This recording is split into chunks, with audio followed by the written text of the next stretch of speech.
Okay, let's have a look at this one. This is the main work of Parliament is done in committees. Analyse and evaluate this statement, 25-mark question. How are we doing this? Typical way again. I'm going to talk through an introduction, then we're going to look at 3 key points which you can argue for and against for, then bring it around to how we would manage a conclusion. So let's start with the introduction.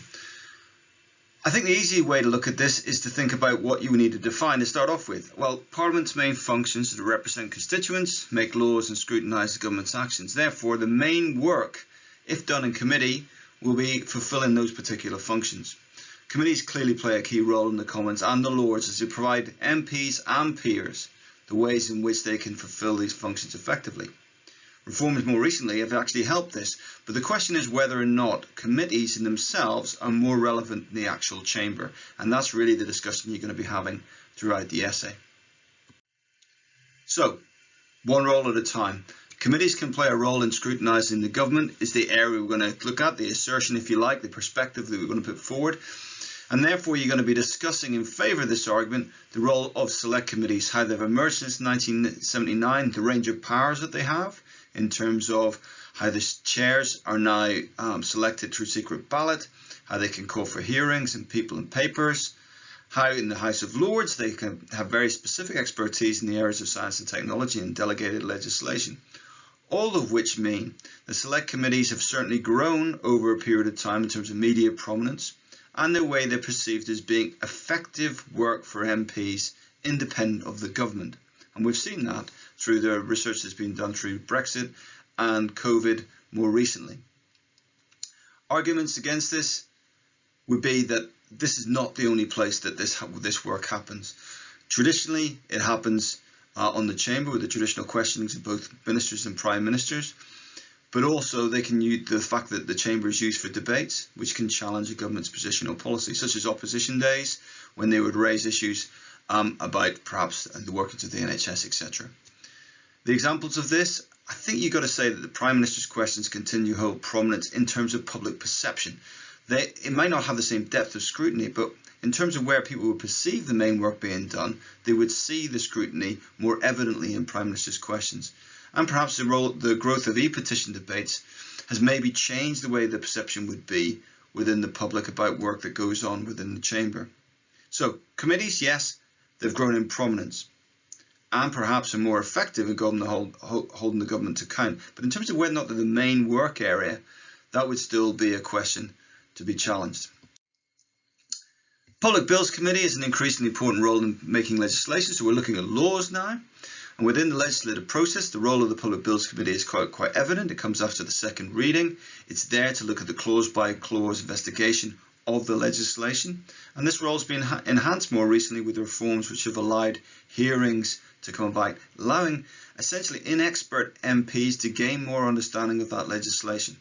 There are concerns, obviously, about the way in which public bills committees are arranged by the party whips, but I don't think that's necessarily the focus of this question. It's saying how much of legislation goes on in this particular place. And the concern would be, with public bills committees, is the use of the guillotine motion to speed the process through. You could clearly argue that, in fact, legislation happens elsewhere. The readings that occur, the debates that exist around the readings, and more crucially, the divisions that take place.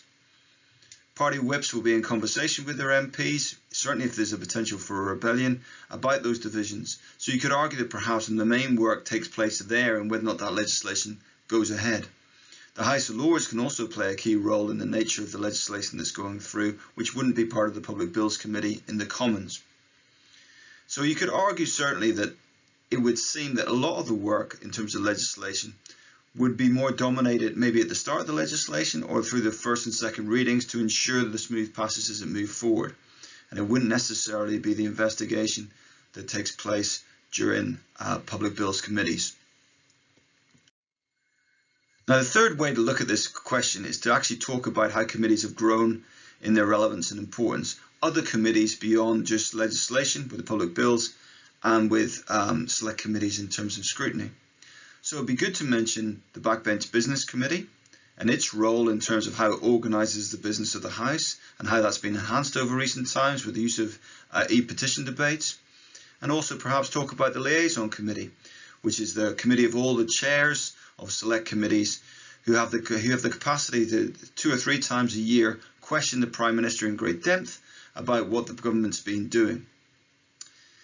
Against that argument, you would have to say that again, the MP continues to do work beyond committee work, and that may include working in the chamber, private meetings in Westminster, or in the constituent surgeries. That's how they do their representation.